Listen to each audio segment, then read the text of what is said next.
안녕하십니까. 조간신문의 주요 기사를 딱딱 풀어드리는 조간딱풀 7월 1일 수요일에 인사드립니다. 어제 제가 조선일보 단독 보도를 하나 풀이를 해드린 게 있습니다. 6.25 70주년을 맞아서 미국에서 6.25 참전 전사자들, 한국군 전사자들의 유해 147위가 송환이 됐는데 비행기를 바꿔 태워서 이 6.25 70주년 퍼포먼스를 벌였다, 행사를 벌였다. 그 기사를 전해드리면서 저도 상당히 분노를 했는데 타큐민이 주도를 한 것이죠. 근데 오늘 후속 보도가 나오고 있습니다. 먼저 어제는 조선일보 단독 보도였는데 오늘 중앙일보 3면을 보시면은 최고의 예우했다는 6.25 영유해 정부 하루 동안 방치 논란 이렇게 되어 있습니다. 최고의 예우를 했다.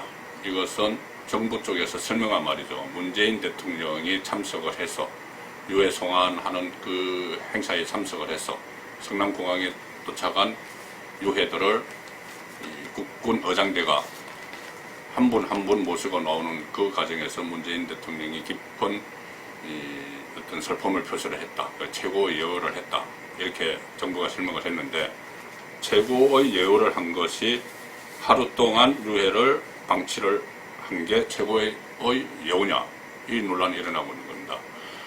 원래 이 유엔에 참전했던, 유엔군으로 6.25에 참전했던 그 외국 그 참전 용사 중에서 한국 땅에 묻히고 싶다고 해서 한국으로 오면은 그 유해를 우선은 국립묘지, 그 동작동 현충원 국립묘지에 임시로 안치를 했다가 장지로 가는 그런 그 예를 갖추는데, 이 미국에서 돌아온 6.25 영웅들의 유해는 하루 동안 현충원이 아니고 공항, 성남공항 활주로에서 대기를 하고 있었습니다. 24일 오후에 이 유해가 도착을 했고 25일 저녁에 이 행사가 있었죠. 70주년 기념식 행사가 있었는데 그 하루 동안 공항 활주로 비행기 안에서 유해가 안치가 되어 있었습니다. 그러니 이 가장 중요한 문제가 정부는 그 이유를 이렇게 설명을 합니다. 도착지와 행사지가 같은 서울공항이라서 유해를 이동하지 않았다.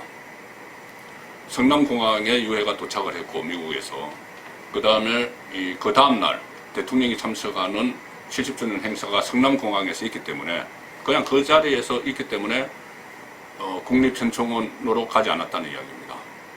국립현충원까지 성남공항에서 승용차로 1시간 이내 거리죠.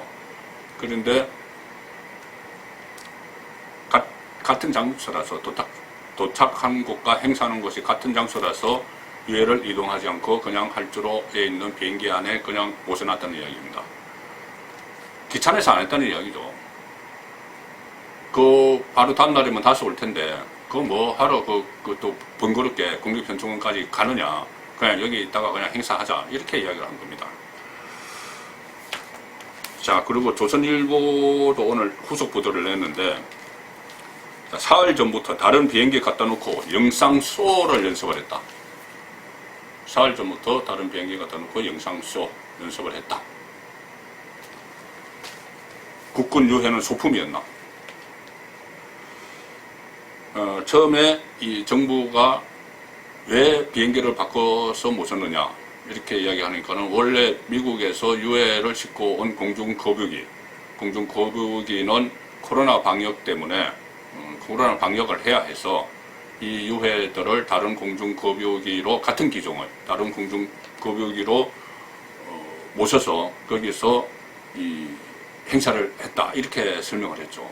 그런데 실제로 행사에 동원된 그 공중거북이 유해들이 6.25 참전용사 유해들이 미국에서 항공기를 타고 와서 그 항공기에서 내려져서 행사를 위해서 그 항공기, 다른 항공기에 옮겨 태워졌고 그 옮겨 태워진 그 유해들을 국군 의장대가 한 분 한 분 이렇게 모시고 오는 그 장면을 연출한 그 공중거북이가, 행사에 사용된 그 공중거북이가 사흘 전부터 있었다는 겁니다. 연습을 했다는 것이죠. 그러니까 이 미디어 파사드라고 LED 영상을 투사하는 이벤트, 그 이벤트를 하기 위해서 사흘 전부터 이 비행기는 그 성남공항 활주로에 있었습니다. 활주로에 있었고 비행기 동체가 곡선이기 때문에 기술적인 문제가 있어서 한 4월 동안 준비를 해야 됐던 것 같습니다. 그렇다면은 이 코로나 방역 때문이 아니고 어차피 처음부터 여기서 하기로 했고 4월 전부터 연습을 했고 다 이게 돼 있었던 거죠. 와서 미국에서 70년 만에 모시고 온 유해는 따로 있고, 유해를 모시고 온 비행기는 따로 놔두고 4월 전부터 연습했던 그 비행기에 유해들을 옮겨 싣는 계획이 다 있었다는 이야기입니다. 어떻게 이 유해들이 원래 북한 땅에서 전사를 한 국군인데 미국과 북한의 협상에 의해서 미군 유해를 송환을 하기로 했고 그 가져간 미군 유해들 중에서 DNA 검사 결과 한국군 전사자라는 것이 밝혀져서 정말 기구한 운명이죠. 북한 땅에서 전사를 했고 어떻게 70년 동안 있다가 미국으로 갔다가 유해가 미국으로 갔다가 다시 돌아왔는데 그 유해들을 이벤트에 사용하기 위해서 이리저리 옮긴 겁니다. 원래 타고 갔던 비행기에서 내려서 다시 행사를 위해서 4월 동안 대기하고 있던 그 비행기에 옮겨 태워줘서 그 비행기에서 다시 의장대가 들어가서 한 분 한 분 모시고 나왔어. 그러니까 조선일보에서 표현한 것처럼 국군 유해는 소품이었나 이 이야기가 나오는 겁니다. 자, 그리고 이 과정에서 정부는 계속 거짓말을 했습니다. 그러니까 처음에는 미국에서 유해를 송환한 그 비행기인 것처럼 이렇게 거짓말을 했죠. 언론 보도가 없었으면 그냥 넘어갔었을 겁니다. 언론에서 취재를 하지 않았으면.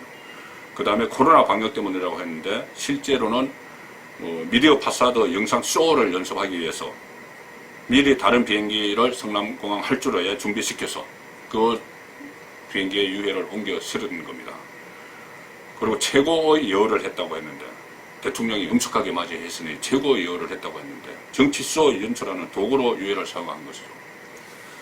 자, 저는 이 일이 상당히 심각한 문제라고 보는 것이 이 국민들을 눈속임한 그런 부분도 있고 어떤 실질적인 효과나 정말 진정성이 있다기보다는 퍼포먼스나 이벤트에 치중하는 탁현민 씨가 특히 그런 것을 주도를 하죠. 그리고 보여주기식 국정운영, 그것이 과연 국민들의 생활에 얼마나 도움이 될까, 정말 제대로 나라를 이끌고 있는 것인가, 그런 걱정을 하게 됩니다. 그리고 이런 엄청난 일을 저질렀는데 아직까지 청와대에서는 어떤 해명도 없고 사과도 없고 문책도 없습니다. 저는 탁현민 비서관, 문재인 대통령의 핵심 측근이지만은 이 일을 계기로 다시 청와대에서 나갔다가 다시 들어왔는데 여기에 책임을 져야 된다고 저는 생각을 합니다. 그리고 문재인 대통령도 그날 그 행사장에 참석을 해서 그 이벤트에 한 역할을 했기 때문에 마치 주연 역할처럼 했죠. 유해들은 조연이고 대통령이 주연이었습니다.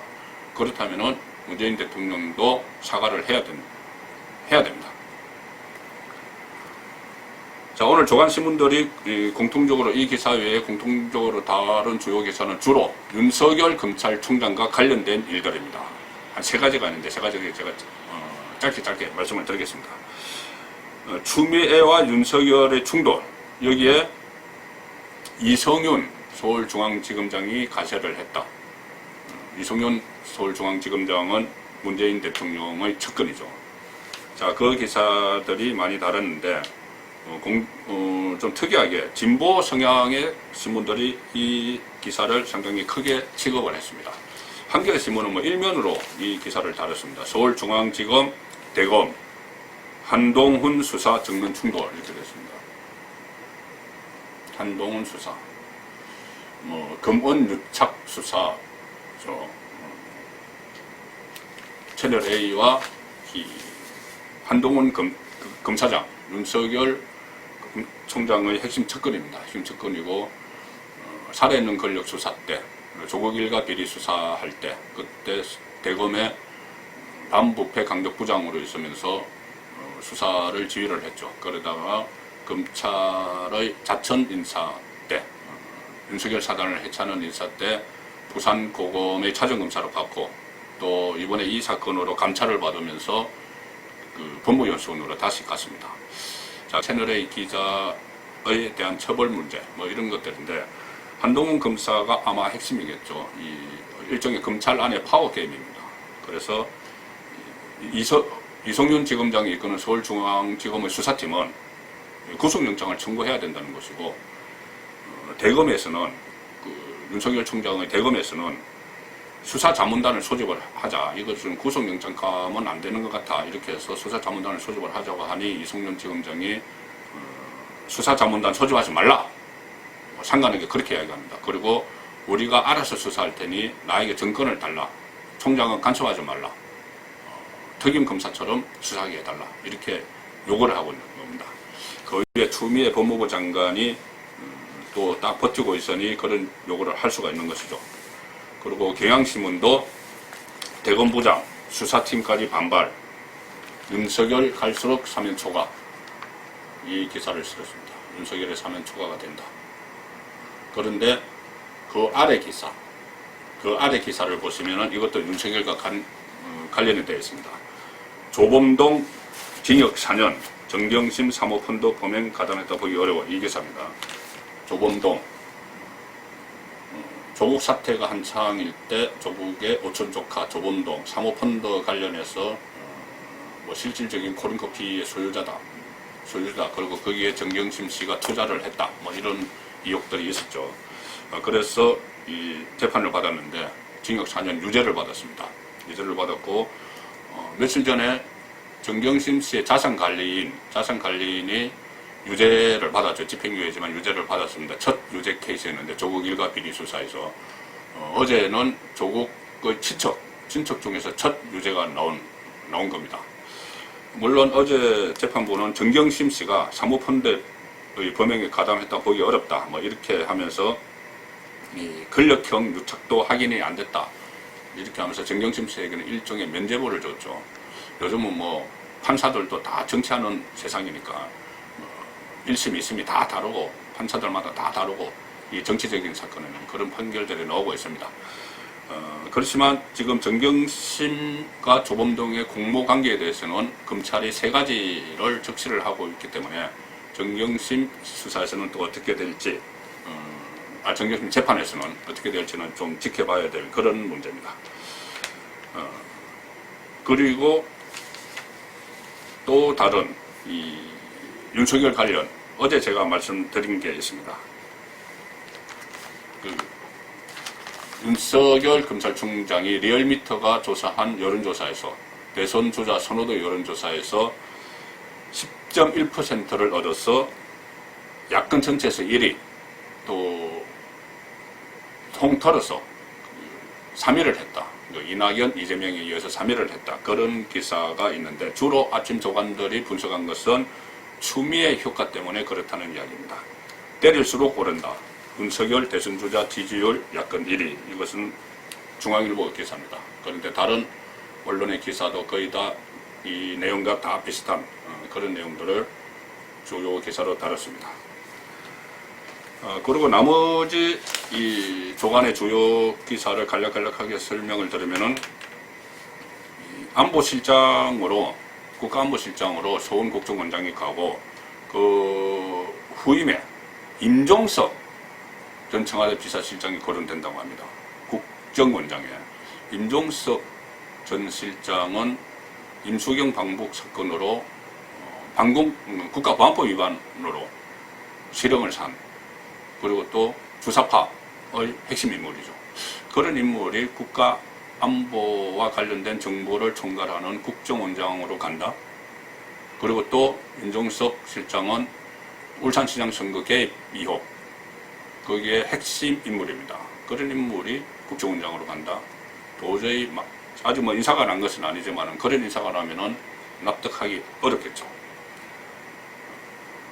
또 다른 기사는 주호영 미래통합당 원내대표가 좀 원내투쟁으로 좀 선회를 한다, 그런 기사가 있고, 여당이 독식한 상임위에서 추경 3조를 정액시켜서 줄줄이 통과하고 있다. 그러니까 민주당 혼자 국회 운영하는 그 일이 실제 상황으로 일어나고 있다.